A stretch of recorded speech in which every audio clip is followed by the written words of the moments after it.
بسم اللہ الرحمن الرحیم۔ السلام علیکم ناظرین، دنیا نیوز پر میں ہوں آپ کے ساتھ اجمل جامی۔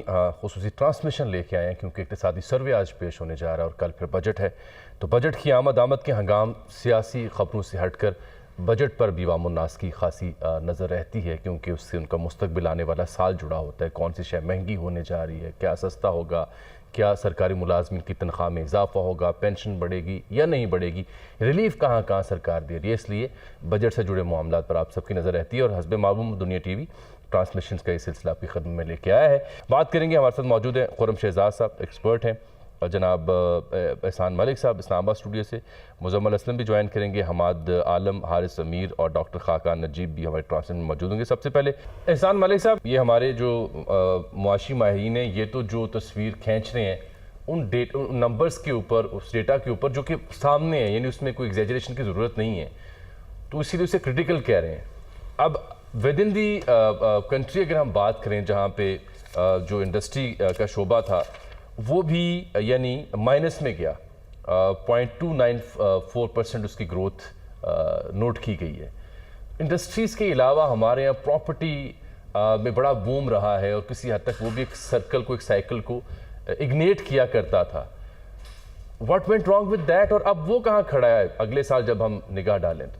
السلام علیکم جامی صاحب، بات یہ ہے تھوڑا سا چیزوں کو انڈرسٹینڈ کرنے کی ضرورت ہے۔ میں اویس صاحب سے متفق ہوں کہ جو بیسٹ اکنامک ٹیم تھی وہ اس وقت اویلیبل تھی، یہ 5 لوگ، اسحاق ڈار، طارق پاشا صاحب، اشفاق تولا صاحب، سب لوگ، بٹ میں یہ سمجھتا ہوں یہ بری طرح ناکام ہوئے۔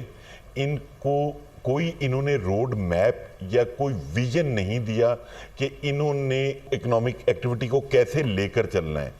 اور اس میں جو سب سے بڑے جو پرابلم ہے، ابھی جو آپ ڈالر کی بات کر رہے تھے، ڈالر کا ایشو یہ ملک 2 ملکوں کی معیشت نہیں چلا سکتا۔ یہ تمام لوگوں کو پتا ہے کہ یہاں سے ڈالر بائے ہو کے افغانستان جاتا ہے۔ وہ کیسے جاتا ہے، یہ جو صاحب اقتدار لوگ ہیں ان کو دیکھنا بھی چاہیے اور اس کو روکنا بھی چاہیے۔ میں کل ملک بوستان صاحب جو منی ایکسچینج کے چیئرمین ہیں، ان کی سٹیٹمنٹ سن رہا تھا کہ جی جو ڈپ آئی تھی اس کے بعد دوبارہ بائنگ شروع ہو گئی، جو لوگ حج پہ جا رہے ہیں۔ ہم لوگ ایسا میکنزم کیوں نہیں دیتے جس سے یہ چیزیں ڈالر کنٹرول میں نہیں آ رہا، انٹرسٹ ریٹ ہم کنٹرول نہیں کر پا رہے، اور آخر میں کل بجٹ کے بعد گورنمنٹ کی طرف سے پھر کہا جائے گا یہ عوام دوست بجٹ ہے اور فرینڈلی بجٹ ہے۔ ایک جو سب سے امپورٹنٹ فیکٹر ہے جو ہم لوگوں سے 1.2 بلین آئی ایم ایف سے منتیں کر رہے ہیں، ہمارے جو اوورسیز پاکستانیز ہیں، ہم نے ان کو کیا ریلیف دے دیا ہے کہ وہ فورن ریمیٹنس کو ادھر شفٹ کریں۔ آپ ریل اسٹیٹ کے اوپر ایسی پالیسیز لے کر آ رہے ہیں، یا آپ نے پچھلے بجٹ میں بھی انٹروڈیوس کروائیں، جس سے کہ جو یہاں پہ جو کیپٹل اویلیبل تھا ایون وہ فلائی کر گیا۔ ابھی بھی کل بجٹ میں ابھی ٹائم ہے، میری ریکویسٹ ہے اسحاق ڈار صاحب سے، کائنڈلی آپ اس چیز کو دوبارہ ری وزٹ کریں۔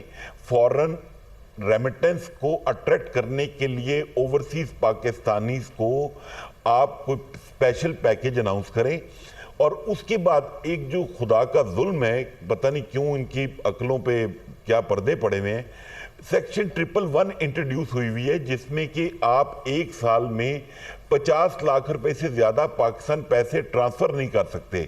اس کی لمٹ کو ختم کریں یا اس کو انہینس کریں تاکہ لوگ یہاں پر پیسہ شفٹ کر سکیں۔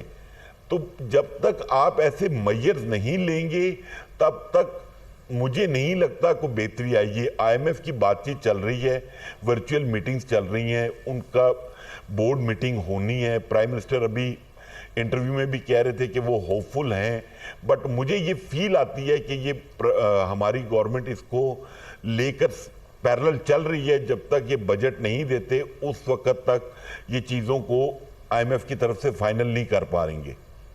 ٹھیک، میرے ساتھ ٹھیک ہے، بڑا اہم نکتہ تھا یہ بھی، فورن ریمیٹنسز کا، اور جو ریئل اسٹیٹ سیکٹر ہے اس کے لیے بتا رہی ہے۔ یہ امپورٹنٹ فیکٹر ہے کیونکہ سامہاؤ جو کچھ انڈسٹریز یا سرکل اگنیٹ ہوتا ہے یا چلتا ہے پاکستان میں، وہ اس انڈسٹری سے بھی جڑا ہوا ہے، اس سے کئی اور سیکنڈری انڈسٹریز جڑی ہوئی ہیں جس کی وجہ سے سرکل ایک تھوڑا بہت چلنا شروع ہو جاتا ہے، اس کے اوپر بھی توجہ دینے کی ضرورت ہے۔ احسان ملک صاحب، آپ کے لیے پرٹیننٹ یہ سوال ہے، ویسا واپس آتا ہوں، انہوں نے جو نکتہ چھیڑا ہے کہ جو تاجر ہے اس کی جو مسائل ان کو حل کرنا، یہ ان کو اعتماد بحال کرنا، یہ پاکستان مسلم لیگ نون اور ڈار صاحب تو اسی لیے جانے جاتے تھے، اب کیا ہوا؟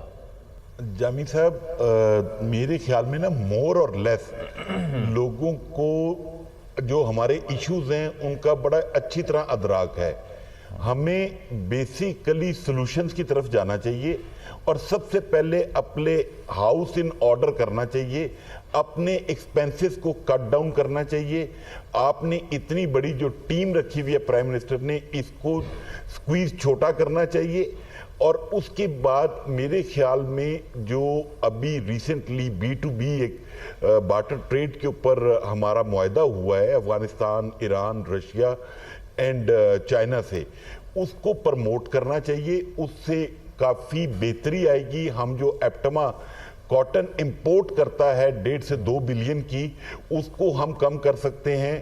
اس کے بدلے ہم چاول اینی تھنگ رشیا کو آئل دے کے لے سکتے ہیں. مطلب اس کو پرموٹ کرنا چاہیے. اور پلس میں جو بٹ صاحب ہیں، خالد بٹ صاحب چیمبر والے، اس میں چیمبر بہت پازیٹیو رول پلے کر سکتے ہیں. اور جو لاسٹ میٹنگ تھی سیکیورٹی کونسل کی، اس میں ایک اعلامیہ آیا تھا، آپ کے نالج میں بھی ہوگا، کہ ہمیں اپنی امپورٹس کو ریشنلائز کرنے کی ضرورت ہے. تو وہ جب تک چیمبرز یا business man community on board نہیں ہوگی تب تک وہ پاسبل نہیں ہوگا.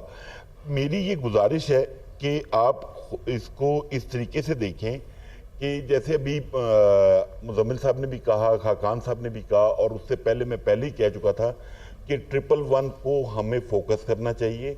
FDI فورن ڈائریکٹ انویسٹمنٹ کو اٹریکٹ کرنا چاہیے. اور ریئل اسٹیٹ سیکٹر آپ بالکل ٹھیک کہتے ہیں، جو نان ڈاکومنٹڈ ایریاز ہیں کائنڈلی ان کو ٹیکس کریں، اور جو فائلرز ہیں ان کو تھوڑی سی بریدنگ سپیس دیں. جو نان فائلرز ہیں ان کے اوپر کیلکولیٹ کریں آپ چیزوں کو، ان کو ٹیکس نیٹ میں لائیں نا. جو نان فائلر ہے اس کو ٹیکس نیٹ میں لائیں، ٹیکس بیس بڑھائیں. ٹھیک ہے ملک صاحب، ساتھ رہیں.